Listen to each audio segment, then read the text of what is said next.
और जितने इनके मंत्री हैं 6 मंत्री प्रदेश सरकार के लगे हुए हैं, वो केवल सब उनके मंत्री जी का काफिला गुजर रहा है, कारवां गुजर रहा है और सांडों को हाँकने का काम कर रहे हैं सड़क पे। माने जाओ आप खेतों में, किसानों का खेत चरो, सड़क पे मंत्री जी गुजर रहे हैं, मंत्री जी को डिस्टर्ब नहीं होना चाहिए।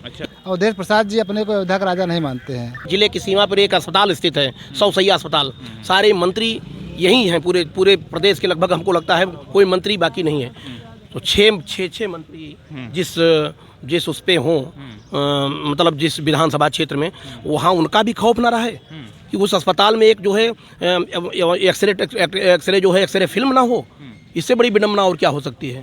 उन्होंने बता दिया हमारी व्यवस्था है, एक शब्द आया था व्यवस्था है उनकी। व्यवस्था से वो बंधे हुए हैं। अगर नमाज नहीं पढ़ेंगे और पढ़ेंगे दोनों से, इसलिए ना नमाज पढ़ते हैं ना वो मंदिर जाते हैं। ये चुनाव ये सुनिए, ये चुनाव लोकतंत्र का चुनाव नहीं रहा। ये सत्ता पक्ष का चुनाव है, ये तंत्र का चुनाव रह गया है। लोकतंत्र लोक खत्म हो गया है। पिछली बार भी हुआ था, सपा सरकार में भी यही हुआ था। डिम्पल जी निर्विरोध चुनाव जीती थी। तो इसके कहने के लिए कोई बात नहीं, समस्याओं पर प्रकाश डालिए, समस्याएं जो हैं। और सबसे ज़्यादा यहाँ भ्रष्टाचार क्या है, लेखपाल लोग हैं। आप किसी भी गरीब जनता से पूछ लिए, सारे लोग अगर कोई परेशान है तो लेखपालों से परेशान है। और सरकार कह रही है कि हमारा कानून व्यवस्थाएं सारे क्या कहते हैं व्यवस्था ठीक है। आप सभी को जय हिंद दोस्तों। इस समय हम हैं उत्तर प्रदेश के एक बहुत ही चर्चित जिले अयोध्या में, और अयोध्या के एक बहुत ही चर्चित विधानसभा मिल्कीपुर में है। और यह इस मिल्कीपुर विधानसभा में, इस मिल्कीपुर विधानसभा के तहसील में हम हैं यहाँ। और यहाँ पे मेरे साथ बहुत से कुछ वकील बंधु हैं जिनसे बात करेंगे कि किस प्रकार का यहाँ पर माहौल रहेगा। अमित मिश्रा, अधिवक्ता, तहसील मिल्कीपुर। क्या कुछ इस बार रहेगा माहौल? माहौल के बारे में तो अभी कोई विशेष जानकारी नहीं है। समस्या ये है कि सत्ताधारी पार्टी चाहे जो होती है, जब सपा थी तो उपचुनाव सपा जीतती थी, भाजपा है तो भाजपा जीतेगी। यही है और कुछ नहीं होगा। क्या लगता है कि जो अयोध्या का राजा है वो फिर से राजा बनेगा कि नहीं बनेगा? देखिए, अयोध्या का राजा तो हमारे भगवान श्री राम हैं, और किसी ने अपने वाणी से कह दिया कि अयोध्या के राजा हैं। हो सकता है उनको भी पश्चाताप होगा, लेकिन अब बात निकल गई है तो लोग उसको टिप्पणी के रूप में ले रहे हैं। लेकिन ऐसा नहीं है। वो खुद को अवधेश प्रसाद जी अपने को अयोध्या का राजा नहीं मानते हैं। उन्होंने अपने विचार कई बार व्यक्त किए। उन्होंने कहा कि हमारे तो आराध्य भगवान राम हैं। व्यवस्था है कि चूँकि सपा पार्टी से जुड़े हुए हैं तो वहाँ अगर जय श्री राम बोल देंगे तो हो सकता है मुसलमान नाराज़ हो जाएं। और कोई बात नहीं है, पूजा वो भी करते हैं, हम भी करते हैं। केवल उन्होंने बता दिया हमारी व्यवस्था है, एक शब्द आया था व्यवस्था है उनकी। व्यवस्था से वो बंधे हुए हैं। अगर नमाज नहीं पढ़ेंगे और पढ़ेंगे दोनों से, इसलिए ना नमाज पढ़ते हैं ना वो मंदिर जाते हैं। अच्छा। क्या नाम है सर अपना? भाई साहब मैं नरसिंह हूँ। मेरा नाम नरसिंह। माहौल होगा क्या इस बार? माहौल बढ़िया है, यहाँ चुनाव हो रहा है, चुनाव है। तो किसका माहौल रहेगा इस बार? माहौल किसका तो नहीं कहा जा सकता, किसी का। किस पार्टी का रहेगा? चुनाव है, अच्छा, कंटेस्ट है, यहाँ मुकाबला है। रहेंगे इस बार आमने सामने की टक्कर समाजवादी पार्टी रहेंगे इस बार। मुद्दा विकास, भ्रष्टाचार, बेरोजगारी और आवारा जानवर, ये 4 मुद्दे हैं। क्या कुछ हुआ कि नहीं हुआ? काम यहाँ पर हुआ कि नहीं हुआ? हमें तो नहीं दिखाई पड़ रहा कोई काम अभी। क्या कौन सा काम हुआ है? अब हो रहा है पूरे अम्बेडकर नगर और फैजाबाद के जितने, हमको तो लगता है फैजाबाद जिले के जितने सफाई कर्मचारी हैं, इवन की यूडीओ पंचायत और बीडीओ, सब इसी सड़क पे दौड़ रहे हैं और गाँव को भूल गए हैं वो। और जितने इनके मंत्री हैं 6 मंत्री प्रदेश सरकार के लगे हुए हैं, वो केवल सब उनके मंत्री जी का काफिला गुजर रहा है, कारवां गुजर रहा है और सांडों को हाँकने का काम कर रहे हैं सड़क पे। माने जाओ आप खेतों में, किसानों का खेत चरो, सड़क पे मंत्री जी गुजर रहे हैं, मंत्री जी को डिस्टर्ब नहीं होना चाहिए। ये स्थिति है। जमीनी हकीकत कुछ और है भी। हम बता दें, जिले की सीमा पर एक अस्पताल स्थित है, 100 शैय्या अस्पताल, सारे मंत्री यही हैं, पूरे प्रदेश के लगभग हमको लगता है कोई मंत्री बाकी नहीं है।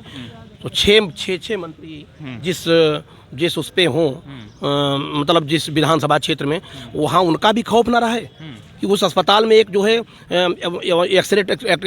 एक्सरे फिल्म ना हो। इससे बड़ी विडम्बना और क्या हो सकती है। तो क्षेत्र का मुद्दा ये है, चुनावी मुद्दा ये होगा पक्का। और मुकाबला सपा भाजपा का, लेकिन सपा तो ने तो प्रत्याशी घोषित किया, लेकिन भाजपा भी, उनके यहाँ 27 उम्मीदवार हैं। भाजपा में तो भाजपा भी वैसे भी भारी है। जहाँ 27 लोग दावेदार हों और एक दूसरी तरफ से एक हो तो 27 तो वैसे भी सबल हैं। और ये चुनाव ये सुनिए, ये चुनाव लोकतंत्र का चुनाव नहीं रहा।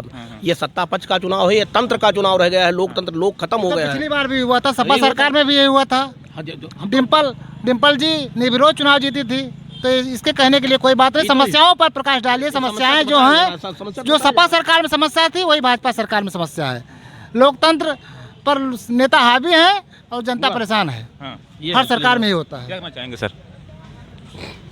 समाचार कहना ये है कि यहाँ बीजेपी पूरी तरह से डरी हुई है। गिरी हुई बीजेपी पूरी तरह से डरी हुई है बीजेपी। चुनाव से पूरी तरह से इस तरह डर गई है कि आज मिल्कीपुर में 7-7 बार 8-8 बार मुख्यमंत्री आ रहा है, दौड़ा कर रहा है। प्रदेश के दर्जनों मिनिस्टर यहाँ लगे हुए हैं। इतना भयभीत है बीजेपी चुनाव से, स्वयं ये लग रहा है कि हम चुनाव नहीं बात यही हाल तो सपा सरकार में था। उपचुनाव में श्री रामचंद्र यादव चुनाव लड़ रहे थे, तब क्या हाल था? इसमें मंत्रियों की पलटन लगी हुई थी उपचुनाव में। तो मिल्कीपुर उपचुनाव का क्षेत्र है, यहाँ उपचुनाव होता है और जो आगे बढ़ता है पीछे बढ़ता है, कोई चुनाव लड़ता रहता है।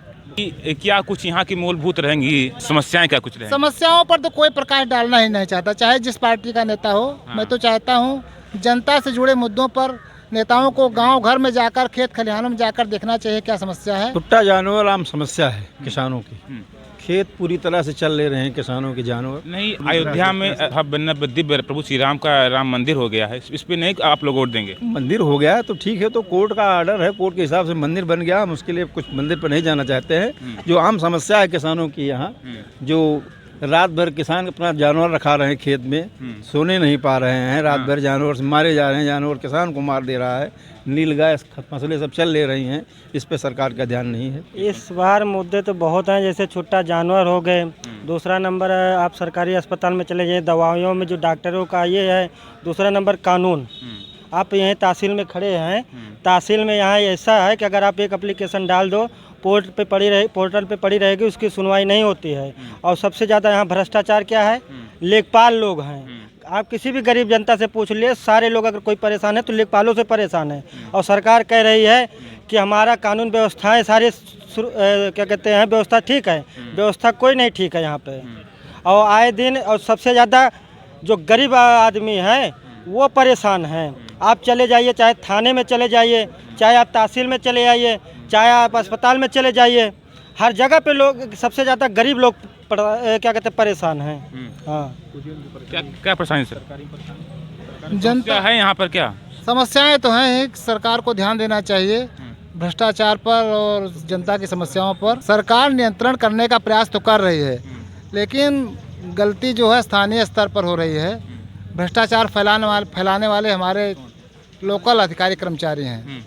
इनको प्रश्रय कौन दे रहा है और इस पर कार्रवाई क्यों नहीं हो रही, ये प्रश्न चिन्ह है। कार्रवाई होना चाहिए और सख्त कार्रवाई होना चाहिए। तो हाल फिलहाल इस वीडियो में इतना ही। आप देखते रहिए एबीएन लाइव। धन्यवाद।